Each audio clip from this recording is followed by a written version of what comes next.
Waktunya Mama bercerita. Tidak makan buah curian. Peng Pai adalah pemimpin gerakan petani Partai Komunis Cina. Dia berhasil memimpin banyak gerakan petani. Dia ketika berusia 6 tahun mulai bersekolah. Di sekolah dia selalu menjadi murid yang baik. Suatu siang pada saat pulang sekolah, 3 dari teman sekelasnya keluar dari dalam sekolah dalam kelompok yang terdiri dari 2 orang. Saat melewati sebuah pagar besar dan tinggi, seorang teman sekelasnya tiba-tiba berteriak, "Lihat, buah delima itu. Ada buah delima yang merah dan besar." Semua orang mendongak ke atas dan melihat cabang delima yang menonjol dari tembok yang tinggi. Dan cabang-cabang itu dipenuhi dengan buah-buah delima yang merah. Semua orang hampir meneteskan air liur karena ingin makan buah delima itu. Wah, buah delimanya sangat besar. Ya, sangat merah. Pasti sangat manis buahnya. Pada saat itu, seorang teman sekelas yang lebih gendut lewat dan melihat sekelompok anak di sana.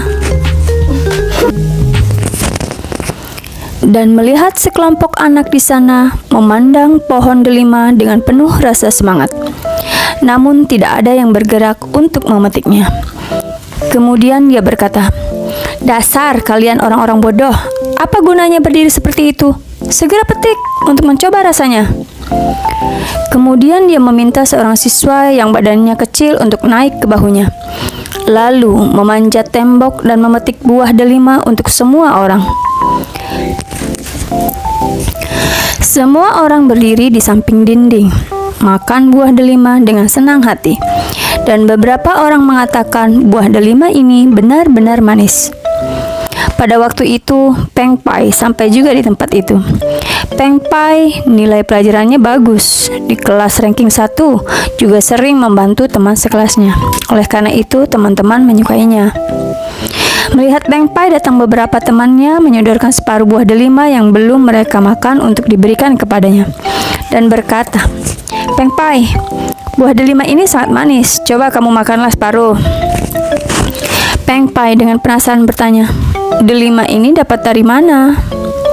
Lalu salah seorang teman yang bertubuh kecil menjawabnya, "Memetik sendiri dari pohon di atas itu." Peng Pai mengembalikan lagi buah delima yang telah diberikan kepadanya kepada temannya yang bertubuh kecil itu, seraya berkata, "Kalian mencuri buah delima orang? Apakah tidak takut dimarahi ibu kalian?" Lalu temannya yang bertubuh gendut menyahuti, "Kalau begitu ya tidak usah memberitahukan kepada ibu. Begitu saja kok repot." Ibu Peng Pai adalah seorang petani biasa yang jujur. Demi mendidik anaknya menjadi anak yang baik, beberapa hari sesekali dia pasti akan menanyai anaknya, "Beberapa hari ini kamu melakukan apa saja? Mana yang perbuatan baik, mana yang buruk?" Peng Pai selalu menjawab pertanyaan ibunya dengan jujur dan tidak pernah berbohong. Peng Pai mengira ibu dari anak lain juga akan sering menanyakan kegiatan apa saja yang telah dilakukan. Lalu dia dengan marah berkata, "Kalian tidak hanya berani mencuri, tetapi juga berani berkata bohong.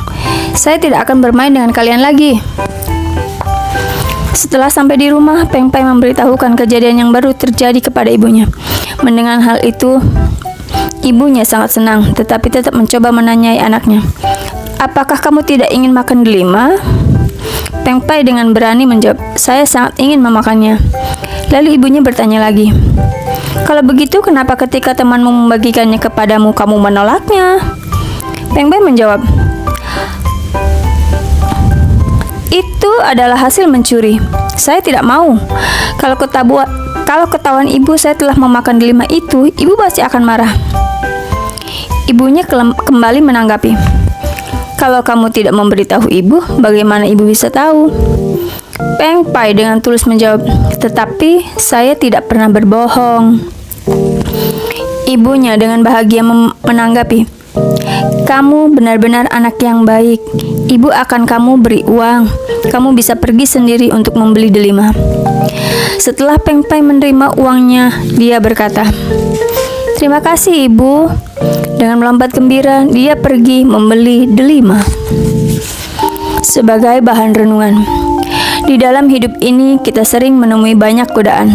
Oleh karena itu, kita harus bisa menahan godaan tersebut dan selalu menanamkan pada diri sendiri bahwa kita tidak boleh mengambil sesuatu yang bukan menjadi milik kita.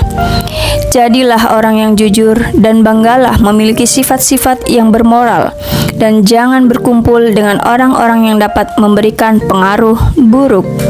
Cerita diambil dari buku Jadilah Orang yang Jujur.